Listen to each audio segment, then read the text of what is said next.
country. And that's one of the things that the White House is struggling with is President Biden decides what to say, how far to go. Do you want to maintain a little leverage so that if all of a sudden Russia does pursue this pincer movement, you can impose more sanctions? Or do you say, we've seen enough, we're going to call it? Okay, James, let's also talk about the assets that Ukraine has to help defend its country. President Biden says he does not plan to put American troops on. Mis amigos y amigas, ¿cómo están el día de hoy? Aquí bienvenidos. El día de hoy estamos aquí escuchando y esperando que salga el presidente Biden, donde nos explicará un poquito cuáles son las sanciones que recibirá Rusia. Esto es muy necesario para poder ver la trayectoria que pueda tomar la bolsa de valores.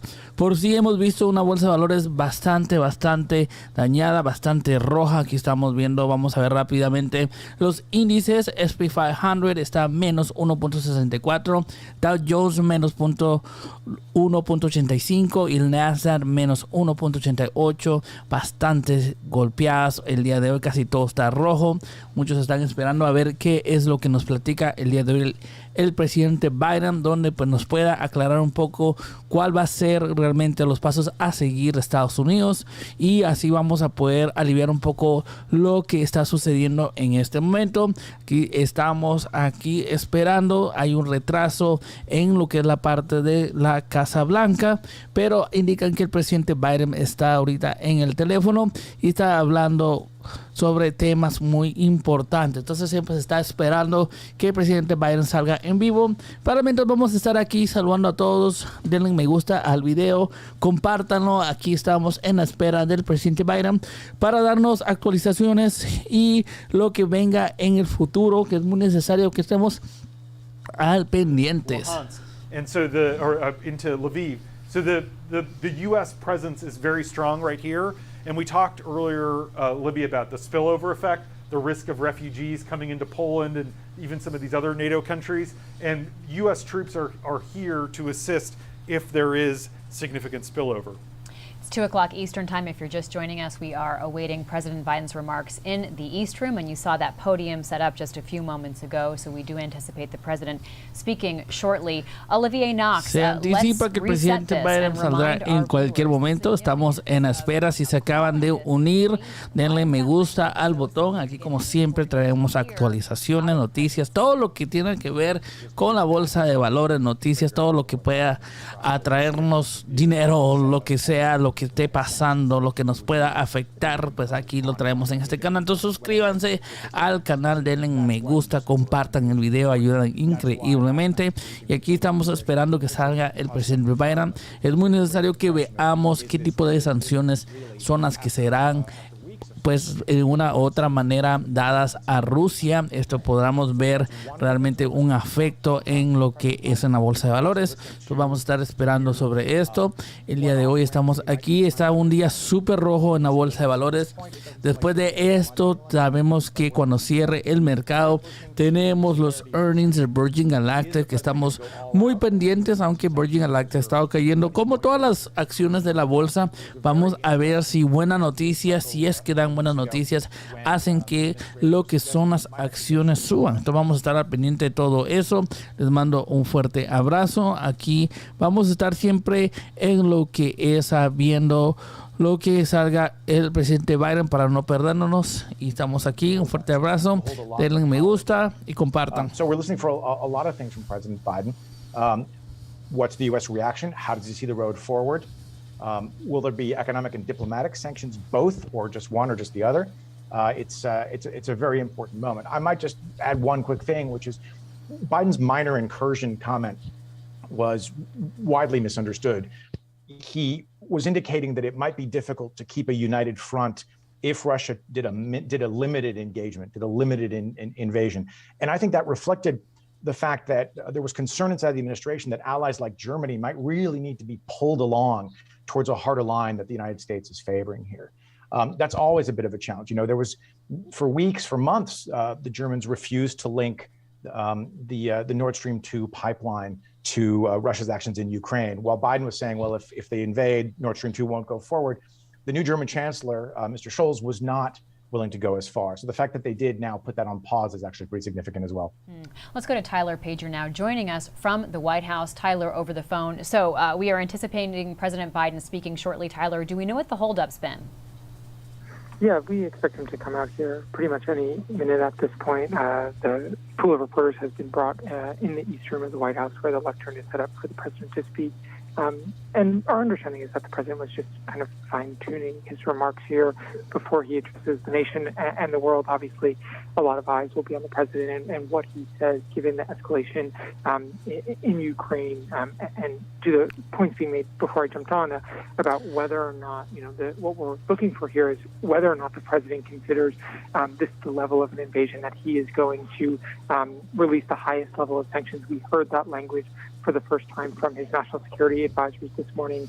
Aquí estamos esperando a ver, realmente hay muchos, los ojos están puestos en el presidente Biden, lo podemos ver, incluso en la bolsa de valores podemos ver con totalmente rojo, los ojos están puestos a lo que va a decir. Es muy importante este speech, hay que ver qué tan fuerte siente él lo que sucedió, qué clase de sanciones se les va a dar, qué tan fuertes van a ser las sanciones, si van a ser las de, pues ya podemos decir ya lo que él había indicado, de pues ya tratar esto como una invasión. Entonces están los ojos puestos en el presidente Biden en este momento. Ya tuvo que haber salido, no ha salido, estamos en las esperas que salga, pero aquí no lo queremos perder. Entonces nos mantenemos aquí. Un fuerte abrazo a todos los que se conectan día tras día. Muchas gracias, mis amigos y amigas, por el apoyo al canal. Hemos estado creciendo increíblemente, vamos siempre positivos. Esperemos que al final pues salga lo que es el presidente Biden y nos diga algo positivo. Vamos a estar aquí. As you mentioned earlier, there's been some disagreements among European allies about how far to go and when to implement these sanctions. I think we're hoping to get some clarity from the president when he speaks shortly from here at the White House about how they are now thinking about this. They're seeing Putin move forward with troops in Ukraine, and whether or not we get the full range of sanctions that they have threatened. I think we'll hopefully get some more insight into what the president of the United States and its allies are thinking about at this point. And Tyler, there is, of course, a question of whether or not the president and allies should hold back some threats, because that could be sort of dangled in front of Vladimir Putin as, if you go farther, we can do more. But there is a real debate about how much they should push ahead. Right, and I think that's exactly what is at the heart of the matter right now for the national security apparatus here in the U.S. and in their negotiations with American allies is, what is that step? What counts? Where do they feel they can be most effective and successful? How to both deter Putin from potentially going even further. Our colleagues here at the Washington Post have reported a range of potential options that Putin has identified for how much he wants to go into Ukraine and what sort of damage he might inflict on the country. But here, at the White House, the president and his national security aides and advisors are actively discussing. Para todos los que están conectando, pues aquí estamos esperando al presidente Biden. Podemos decir que es un speech muy importante. La bolsa de valores lo necesita. Realmente necesitamos una aclaración. Personas necesitan saber qué es lo que pueda pasar, qué tipo de sanción pondrán a contra de Rusia, qué tan fuertes van a ser. Muchos dicen que pues puede ser todo el poder de sanciones que puedan haber o puede ser limitado. Esto lo vamos a estar esperando, estamos viendo.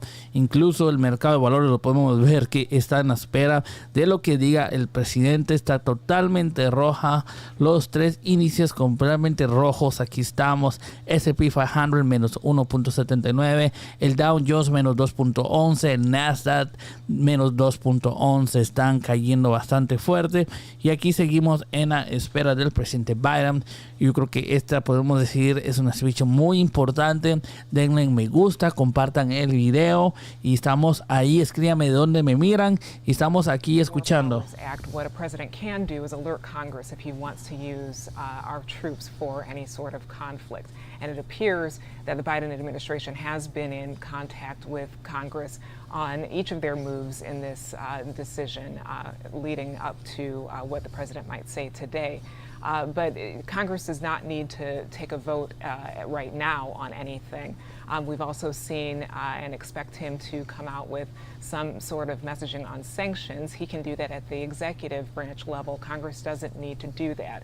But both on the surface need to have each other's support.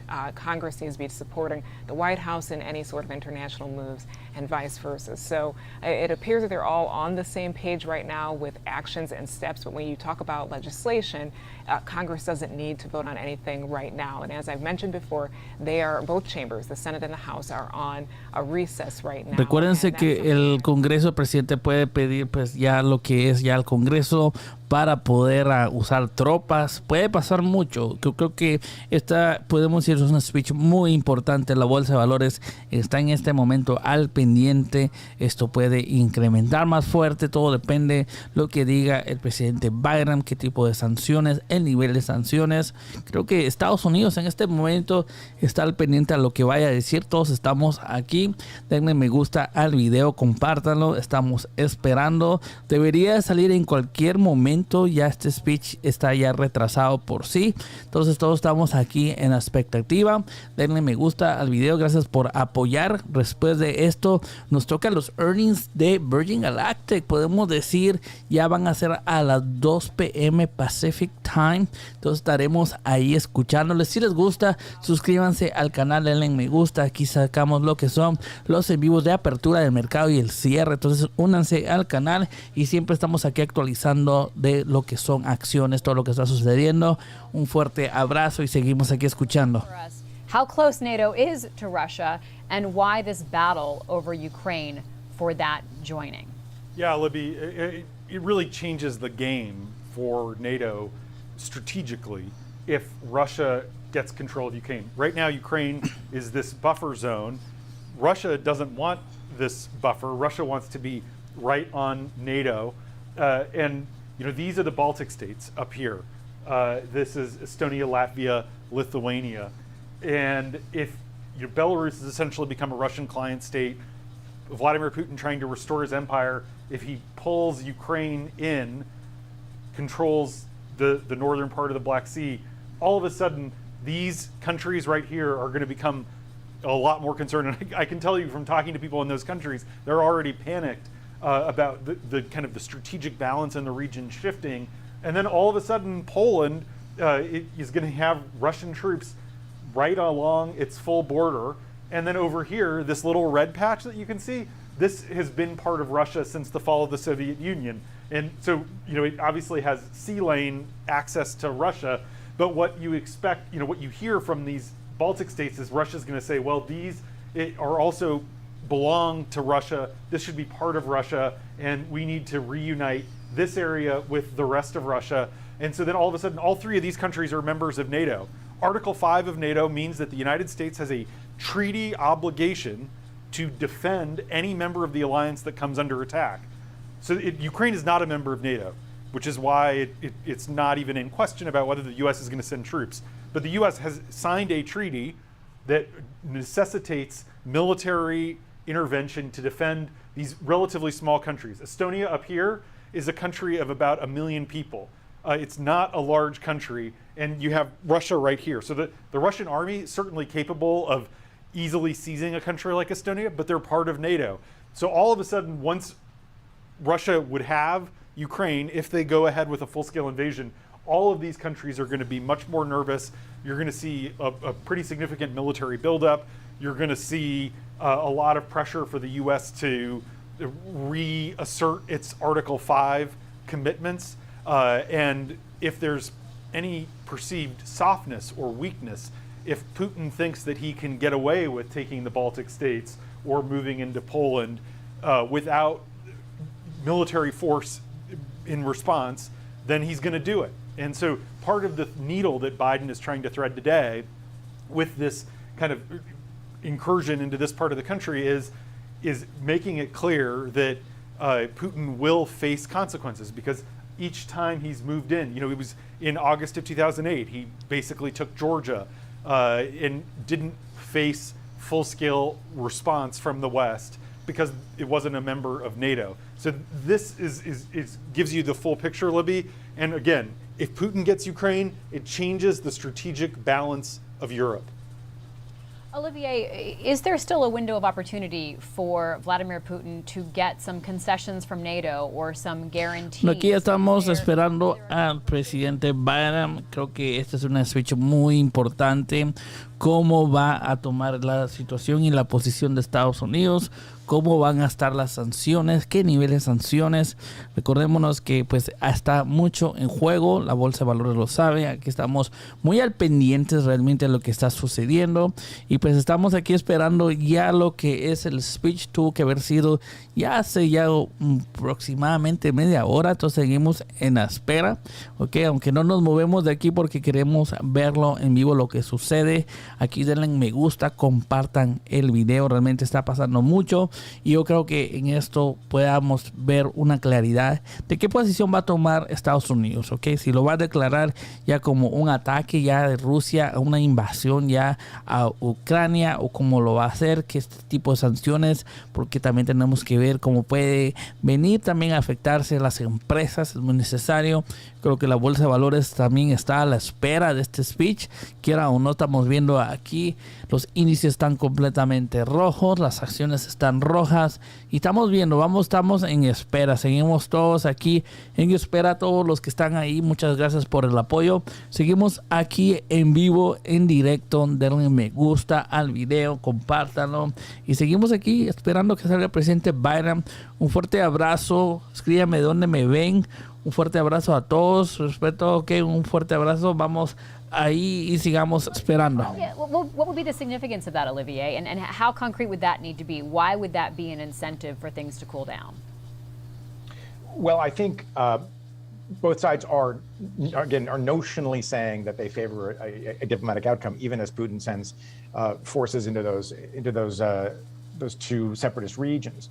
But I think at the end of the day, they're going to try to find a way. The United States certainly wants to find a way to de-escalate all of this. You know, as James ably laid out, the United States is not getting involved militarily there. The United States has, however, beefed up its military presence in those other NATO countries. One of the things I'm watching for, not necessarily in this address, but over the coming weeks and months, is whether the Biden administration decides to make those lasting deployments, lasting commitments.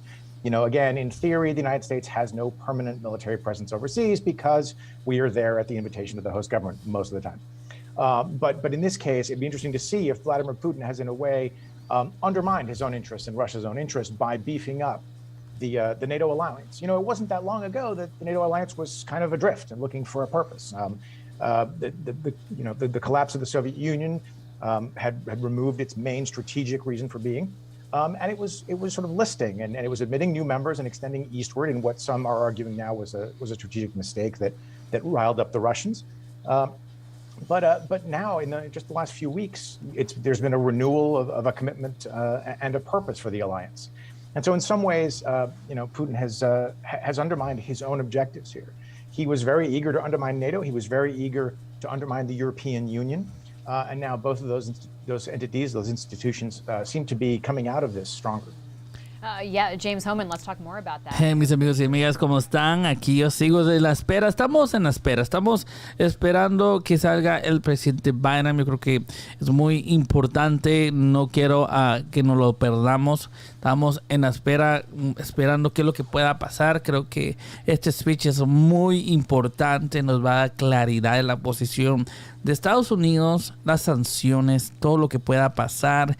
Y pues aquí hay mucha presión realmente. Si va a considerar esta ya como una invasión y qué tipo de sanciones y el nivel de sanciones, ¿verdad? Pensará en mandar tropas, qué es lo que piensan. Y recordémonos que pues Ucrania no es parte de la NATO, ¿ok? No es parte de ellos, pero pues quiera o no, hay un artículo 5 que indica que si lo que es cualquier otro país ataca uno de ellos, pues tienen que asistir a Estados Unidos, ¿ok? Y aquí NATO estamos aquí, ellos son parte de esta parte de aquí. Entonces, quiera o no, estamos al pendiente de lo que pueda pasar. Les mando un fuerte abrazo a todos los que se están conectando. Seguimos aquí viendo y vamos a ver que salga en cualquier minuto. Estamos esperando. The summit that Putin and Biden had last year was in Helsinki, which is in Finland. So that's somewhere that is watching all of this very closely and with great concern. Russia's move to recreate some notional new Russian Empire. We have Washington Post journalists who are in Ukraine right now, including some of our colleagues who are video journalists who are documenting what's been happening there. So let's take a look at one of the stories they have filed. This is about civilians in eastern Ukraine, and for them, war is already at their doorstep after years of peace. Villagers in Ukraine's Donbas region are enduring this sharp increase in shelling from separatists and the fear of Russian invasion. For one village in eastern Ukraine, that escalation began back on February 17th when artillery hit the local kindergarten. Video journalist Whitney Leeming spoke with locals there. Let's watch.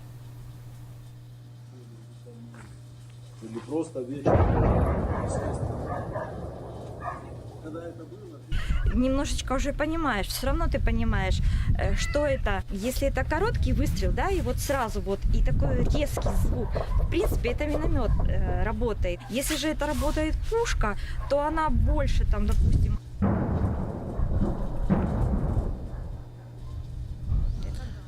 Bueno, amigos y amigas, todos los están conectando. ¿Cómo están el día de hoy? Aquí estamos, seguimos en espera. Para los que se acaban de conectar, denle me gusta, compartan el video. Estamos en espera del presidente Biden. Yo creo que esto es un speech muy importante. Creo que nos va a dar una claridad de la posición que tomará Estados Unidos. Creo que la bolsa de valores y el mundo lo está esperando. Yo creo que es algo muy importante cuáles son los pasos que va a seguir Estados Unidos y cuál es su posición, ¿ok? Para todos los que pues no están muy bien informados, sabemos que quiera o no, ayer el presidente Putin hizo un movimiento y este movimiento pues estamos viendo qué es lo que piensa Estados Unidos sobre ello, si lo va a categorizar como ya un ataque, ¿ok? Como ya entrando a Ucrania y qué sanciones lo va a hacer, ¿verdad?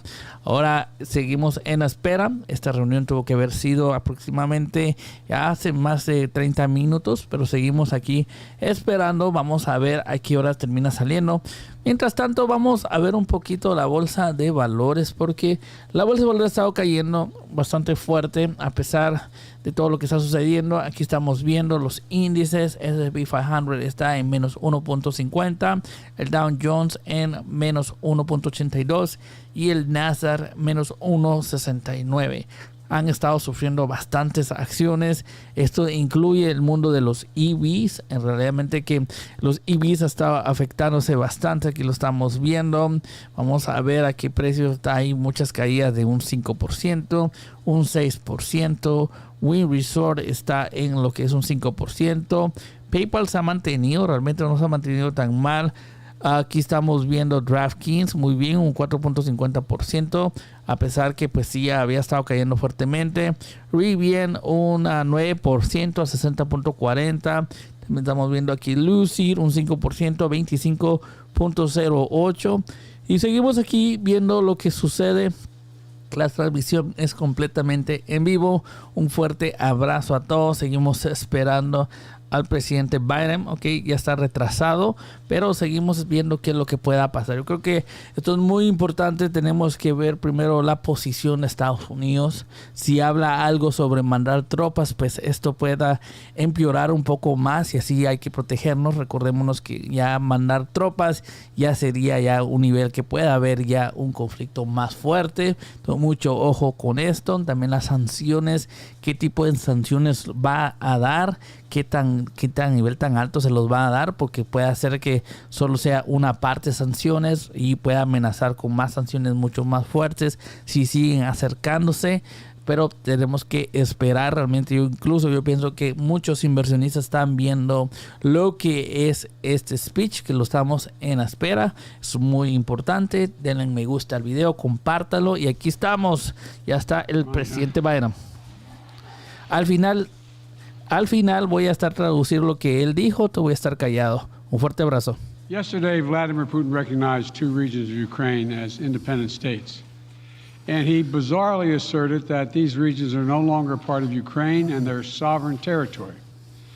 To put it simply, Russia just announced that it is carving out a big chunk of Ukraine. Last night, Putin authorized Russian forces to deploy into these regions. Today, he asserted that these regions are actually extend deeper than the two areas he recognized.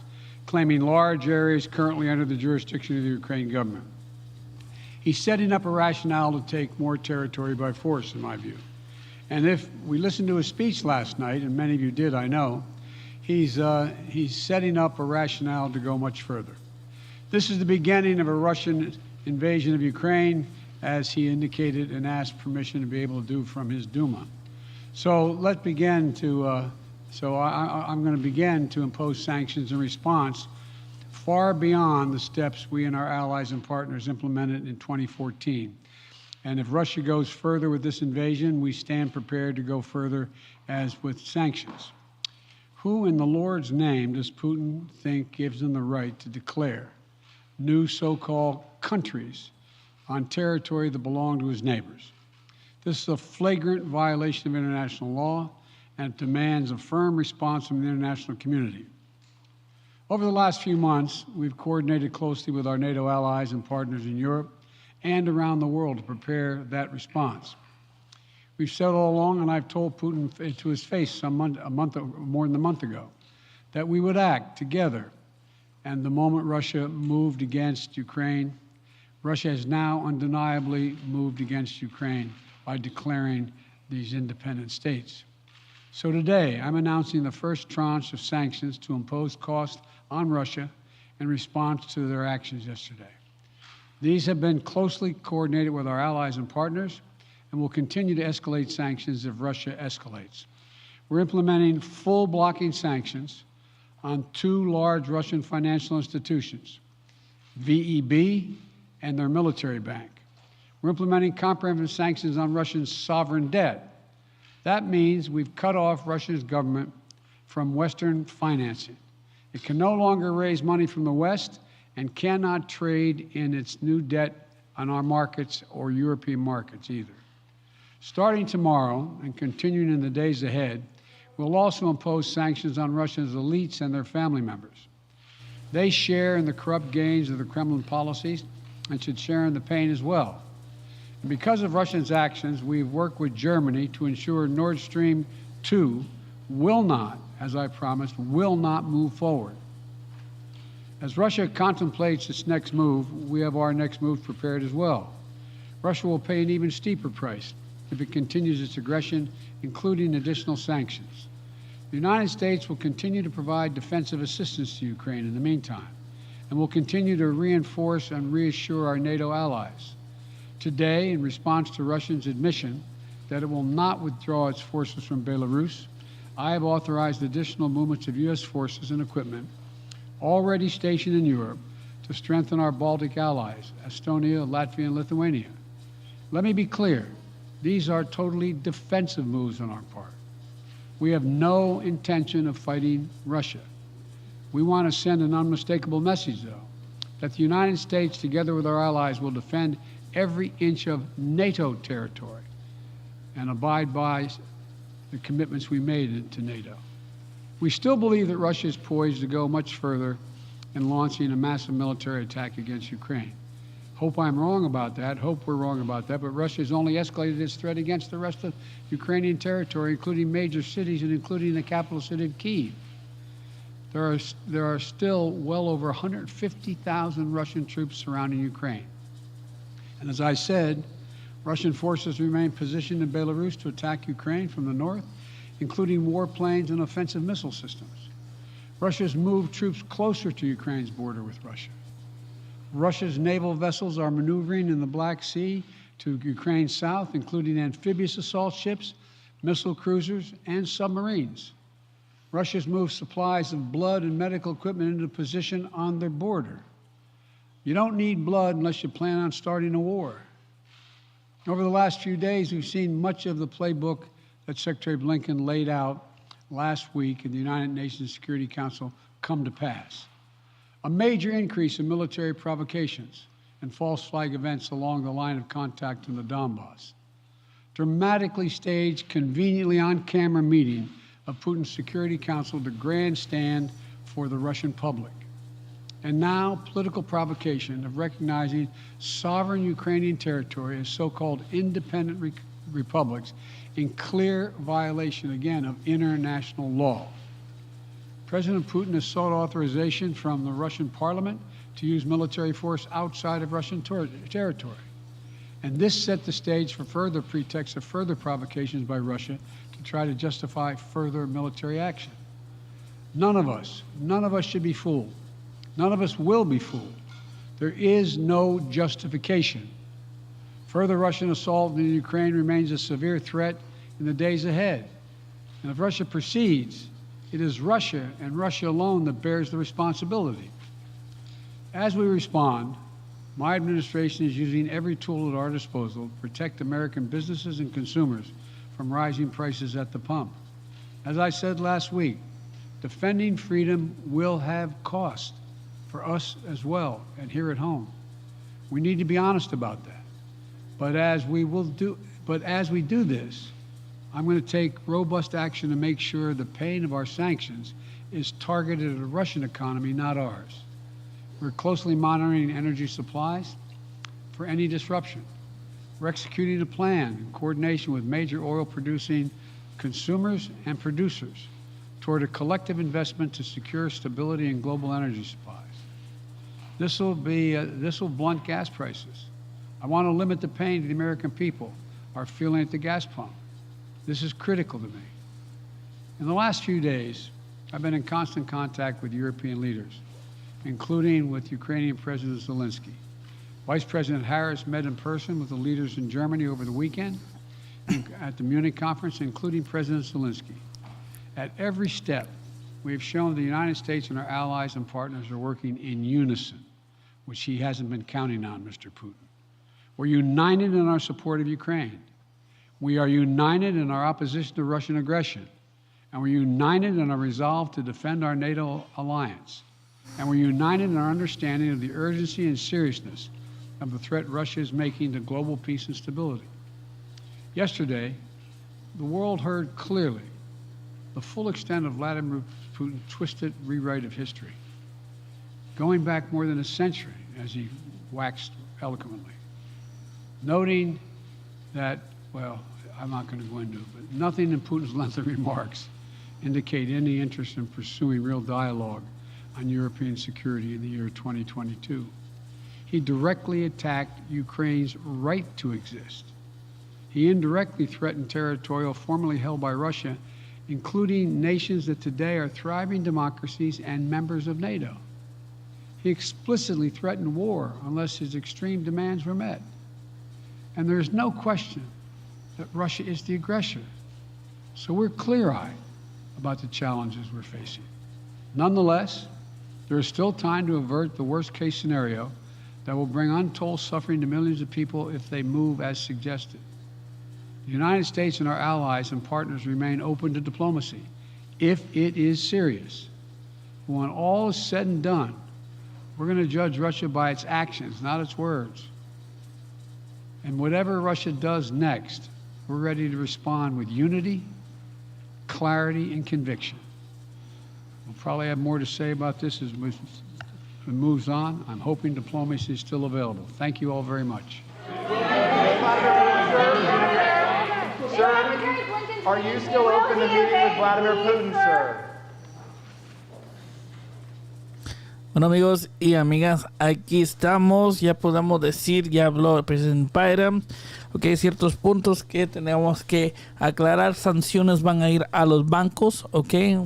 Y también van a ir sanciones a lo que es el grupo élite de Rusia. Ok, también está hablando sobre mover tropas a fortalecer a las que ya están en Europa. Entonces no estamos hablando de nuevas tropas, sino las tropas que ya por sí están ya en Europa. Mantenerlas ahí y reforzarlas si es necesario. Y pues sí, seguir lo que es el artículo 5 del NATO. Ok, y eso significa que si algún país viene a atacar a uno de estas alianzas, pues es de defender y apoyar. Entonces estamos viendo, aunque siempre dijo ahí que sí hay oportunidad todavía del diálogo, están abiertos al diálogo. Si escala Rusia en esto, pues van a subir lo que son las sanciones, ¿ok? En una u otra forma se estarán subiendo las sanciones aunque dijo que estas sanciones están diseñadas para de una u otra manera no golpear a los Estados Unidos, sino que es más que todo para Rusia. Entonces están viendo la forma en cual estas sanciones no afecten a Estados Unidos, y esto fue lo que indicó el presidente el día de hoy. Aquí estamos pasándoles las informaciones a todos. Les mando un fuerte abrazo. Aquí estamos, cómo están el día de hoy. Vamos a ver cómo tomó lo que es la bolsa de valores el día de hoy. Vamos a ver aquí cómo fue que lo tomó. Seguimos viendo lo que es la bolsa de valores. Un fuerte abrazo. Lo que estamos aquí, vamos a ver cómo responde la bolsa de valores. Estamos viendo la S&P 500, ok, es 1.40, el Dow Jones 1.80. Aquí estamos viendo el Nasdaq 1.50, ok, perfecto. Pues aquí estamos viendo que puede hacer que retome un poquito más de aire la bolsa de valores, ok. Yo creo que aclaró lo de las tropas en un momento.